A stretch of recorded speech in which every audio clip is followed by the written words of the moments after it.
자, 야. 여기서 중요한 거. 이준석도 그렇고 윤석열도 그렇고 국진당도 그렇고 가장 두려워하는 건 뭐냐? 여론조사 내지는 여론 조작된 거를 가지고 국진당이 선거를 치렀고 그러한 조작질이 사실상 밝혀지게 되면 정치자금법 위반부터 각종 국정농단이니 선거법 위반 등 모든 걸로 해갖고 이 정당이 바글바글 다 뽀개지게 돼요. 이건 뭐냐면 선거 무효가 돼. 그러면 대선도 무효인 거고요. 지선도 무효인 거고요. 지금 이러한 여론 조작질이 밝혀지게 되면 이 당이 그동안 해왔던 모든 선거가 무효가 돼요. 문제는 무효가 됨과 동시에 어떻게 된다? 거기에 대한 보전받은 선거 비용에 대해서 다 토해내야지. 토해내야 된다는 거지. 그러면 산산이 흩어질 수밖에 없는 거야. 무소속이 되어야 돼. 국짐 자체가 해체돼야 돼. 그래서 지금 가장 두려워하는 건 국진당이나 뭐 이준석이 이게 두려워하는 건 이 여론조사를 이용한 불법 선거 무효의 사안이 밝혀지는 게 제일 싫은 거야. 그걸 위해서는 지방선거 때 김진태나 박완수 정도는 날려도 된다고 생각할 만큼 이건 큰 건이라는 거예요. 그래서 여기에 대해서 뉴스타파가 주목을 하고 그걸로 전환을 하겠다라고 하더니 터진 게 대선 직전까지도 사실상 명태균의 여론조사를 활용했다라고 하는 폭로가 나오게 된 겁니다. 거죠. 이게 어마어마한 핵폭탄인 거예요. 관련된 기사 한번 보겠습니다. 네, 윤석열 캠프에서 정책총괄지원실장을 지냈던 신용한 전 서원대 석좌 교수가 뉴스타파와의 인터뷰에서 대선 당일 캠프 핵심 참모진들에게 명태균 보고서가 공유됐고, 그러니까 이른바 이 미래한국연구소가 작성한 비공표 여론조사 보고서죠. 이 명태균 보고서가 공유가 됐고 이를 토대로 전략회의도 했다라고 폭로했습니다. 이를 뒷받침하는 증거로 신 씨가 자신이 받아서 가지고 있던 명태균 보고서 PDF 파일을 공개한 건데요. 이 신용한 씨의 외장하드에 담긴 명태균 보고서는 총 37쪽, 윤석열 후보의 당선이 확실하다는 예측이 주된 내용입니다. 이러한 자료들을 받아봤으면서 심지어는 당무에 활용을 했어요. 윤석열이 개인적으로만 받았다가 이게 문제가 되는데 당의 선거 전략 회의에서 이거를 바탕으로 해갖고 회의를 했다는 겁니다. 그래서 예를 들어 경남 쪽이 덜 나온다. 그러면 경남 쪽에다가 유세 일정을 잡고 그쪽 이벤트를 만들고 그쪽에 가서 붐업을 하자. 뭐 이런 식으로 실질적으로 명태균이 지시하고 명태균이 조사해 주는 데 맞춰갖고 이러한 것들을 활용하고 이용했다는 거야. 그러니까 개인적으로 줬다라고 하는 걸로 커버리지가 안 돼. 당 차원에서 이걸 받아 쓴 거니까. 문제는 이걸 받아 쓴 거에 대한 어떠한 비용도 지급하지 않았기 때문에 100% 이거는 정치자금법 위반인 거예요. 선거법 위반이기도 하고. 그래서 이 부분에 대한 이 증언은 사실상 윤석열의 국짐 소속의 윤석열의 대선 무효를 주장할 수 있는 명확한 근거가 나온 겁니다. 심지어 문서까지도 공개가 됐으니까. 그리고 이러한 문서가 작성됐고 거기에 대한 비용이 청구되지 않았으며 그 비용을 대신해서 공천을 받아왔다라고 하는 강혜경 씨의 증언하고 시기상으로 그리고 맥락상으로 정확하게 맞아 떨어져요. 그래서 이분의 증언이 사실상 강혜경 씨의 증언을 뒷받침해주기도 하면서 이 자체가 공식적으로 쓰였다고 하는. 그러니까 강혜경 씨는 갖고 가긴 했는데 이걸 어떻게 활용했는지는 강혜경 씨 입장에서 모르는 거잖아요.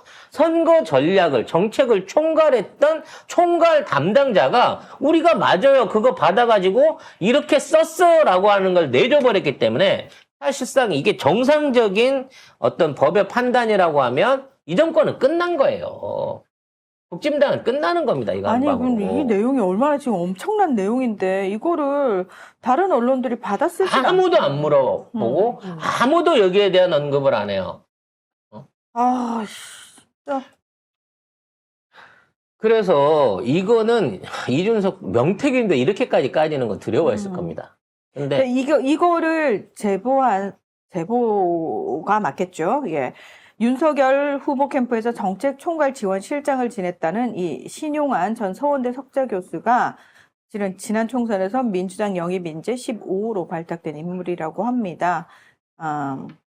결과적으로 또 이제 민주당을 갖다 심겠죠. 거기다 민주당이 조작을 했다. 그런 또 식으로. 민주당이 정치적으로 이걸 하고 있다고 몰아가겠지만, 뭐 어찌 됐거나 이건 팩트로 사실이잖아요. 여기서 사실이잖아요. 일을 했던 사람인 거고, 이분이 뭐 만든 게 아니고 그냥 이분이 받은 거잖아요. 이분이 그 이후에 정치적 노선을 민주당으로 바꾼 거는 2차적인, 부차적인 그렇죠. 얘기인 다른 거고. 차원의 얘기고 다른 문제고. 그 이후에 전향을 했든, 뭐 당을 바꿨든, 그건 이분의 정치적 판단일 거고, 일단 이 시기 때는 실제적인 실무자고 책임자이고, 이와 같은 정보들을 받아보고, 거기에 대한 걸 누구보다도 내밀하게 알고 있는 사람의 증언인 거잖아. 그걸로 갖고 뭉개려고 할 수 없지. 쪽에서는 왜 명태균이 뭐 실체가 없는 허언증이 걸린 인물이다 뭐 이런 식으로 주장을 하잖아요. 근데 이분이 실제로 나가서 지금 뭔가 증언을 하고 가지고 있는 자료들이 공개가 되면 이거는 반박을 전혀 못하는. 절대 못하죠. 자기 사람이고 실무자이고 정책 책임자인데. 윤석열 후보 캠프에서 정책과 공약을 만드는 정책총괄지원실장이었고 실제로 그러면- 자신의 명함도 있었고 그러면 이렇게 얘기하는 거예요. 그때 정책 총괄 지원 실장만 100명 정도 된다고. 그 중에 한 명이었는데 뭘 알아? 뭐 이런 식으로. 뭐 600명의 보고를 받았다고 하니까 이와 관련된 진짜 제대로 된 어떤 정책 담당자였을 거예요. 근데 모르겠어. 이분이 이제 이렇게 제보를 하고 내일 모레 국회 증인으로 출석하시게 되면 더한 내용들도 나올 겁니다만 이 당시에 이렇게까지 해서 만들어낸 정부에서 왜 이분이 중용이 되지 못했을까라는 부분도 한번 생각을 할 필요가 있는 거예요. 이렇게 있으면 이분은 뭐 대통령실에 있든지 아니면 기재부에 있든지 본인이 했던 정책들을 실행할 수 있는 행정부서 쪽에서는 어디서든지 활동을 하셔야 되는 분이라는 거지. 근데 이런 분들이 배제가 됐다는 얘기는 뭐냐? 정책은 정책이고, 선거 때 정책은 정책이고, 실무로 할 나의 정책, 건의의 정책은 이렇게 만들어 온 내용하고는 전혀 다른 방향으로 갔기 때문에 거기에 책임자마저도 이 정권 안에서는 취업을 못한 거예요, 결론적으로. 이 정권 안에 들어가지를 못한 거야. 왜? 똑똑하고 제대로 된 사람이기 때문에. 그치. 그리고 아마 기억나실 거예요. 아. 초창기에 거기 들어갔던 제대로 된 실무자들이 탈출을 가장 먼저 했어요. 굉장히 빨리 탈출했어요. 그래서 우리가, 이건 진짜 탈출은 지능순이 맞나 보다라고 얘기를 할 정도였거든요.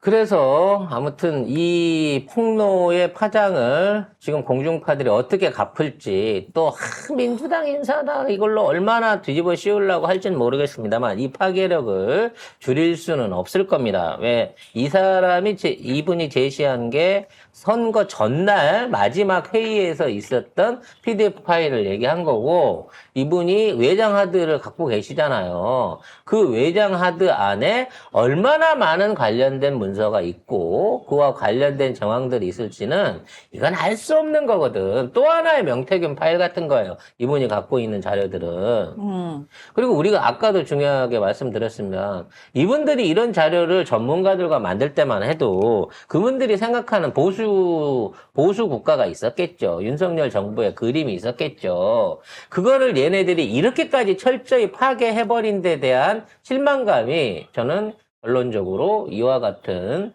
제보를 할 수 있는 기회를 만들지 않았나라는 생각을 해봅니다. 그래서 이분도 강혜경 씨 못지않게 잘 보호해야 될 증인 중에 한 분인 거고요. 자, 이런 분들이 계속해서 나올 겁니다. 그리고 그와 관련된 증거들이 보강이 될 거예요. 이분이 뭐 별도로 그런 말씀도 하셨어요. 오빠 전화 왔죠? 뭐 이 파일 들어봤다 나도. 그리고 명태균 씨 우리 중요한 회의하는데 참석한 거 나도 봤다. 라고 증언을 하고 있거든요. 결론적으로 윤석열은 큰 거짓말을 한 거예요. 경선 이후 때는 전혀 본 적이 없다고 했으나 사실상 대선을 치르는 과정 중에 가장 핵심적인 브레인과 선거 전략을 미래한국연구소 명태균의 제시대로 해왔다는 거죠. 이런 와중에 미래한국연구소를 손절치기 위해서 미래한국 연구소의 명목상의 대표에 대한 압수수색을 진행했다고 합니다. 이걸 왜 인제하죠? 명목상이더라도 원래 이 회사의 사장이었던 사람에 대한 압수수색이 이번에 처음 이루어졌다고 합니다. 네, 검찰이 명 씨가 실질적으로 운영한 것으로 알려진 여론조사 업체 미래한국연구소의 등기상 대표, 그러니까 소장 A 씨의 자택과 별도 사무실 등을 압수수색했습니다. 이 A 씨는 현재 미래한국연구소 대표이사로 등기돼 있는 인물인데요. 최근 한 언론에 나는 이름만 빌려준 사람이다. 실소유주는 명 씨라고 밝혔습니다. 이 사람은 국민의힘 김영선 전 의원의 친인척이고 제16, 17대 국회에서 김 전 의원의 보좌관으로 일한 바 있습니다. 이 정도면은 실제 소유주가 김영선이라고 봐야 되는 거죠. 김영선이기 때문에 여기에 들어가는 모든 비용들을 이 김 대표하고 누나 잘못 만난 탓에 이 김 대표와 김영선이 전부 다 조달을 했고 오직하면 그런 와중 속에 강혜경 씨도 돈을 보탰고 그 돈들을 정상적으로 벌어서 갚을 생각을 안 하고 공천을 받았으면 뭐 어떻게든 해야 되는데 명태균한테 절반 털리고 나니까 결과적으로 이 돈을 떼먹으려고 강혜경 씨한테 강혜경 씨한테 뒤집어 씌우는 거지. 뒤집어 씌우기를 했기 때문에 결국은 이 사단이 난 거예요. 돈 아끼려고. 근데 이 대표도 사실은 자기도 엄청나게 돈에 지금 시달리고 있는 건가 봐요.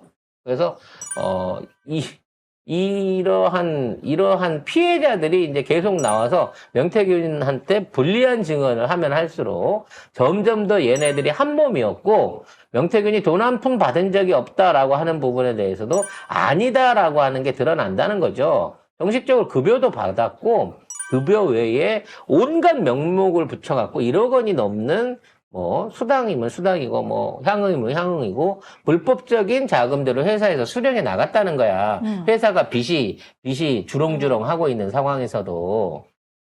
그래서 명태균이 돈이 없다. 명태균이 자기는 서비스로 해준 거다. 어렵게 정치인들이 찾아서 나는 도와주기만 했다라고 하는 거짓말도 조만간 완전히 증명이 될 것으로 보여집니다. 정치권이 어떤 방식으로 지금 대선 직전까지도 명태균의 보고서가 활용됐다고 하는 이 충격적인 폭로에 대해서 대응을 할지 아마도 이건 뭐 바이든 날리면 대응 이 정도로는 할 수 없을 거예요. 이 파장이 앞으로 엄청 커질 거고요. 이게 국감을 거치고 넘어가게 되면 오히려 국짐 측에서 먼저 탄핵을 자기들이 선제 카드로 꺼내들지도 모른다 할 만큼 그 영향력이 큰 폭로가 주말에 있었습니다.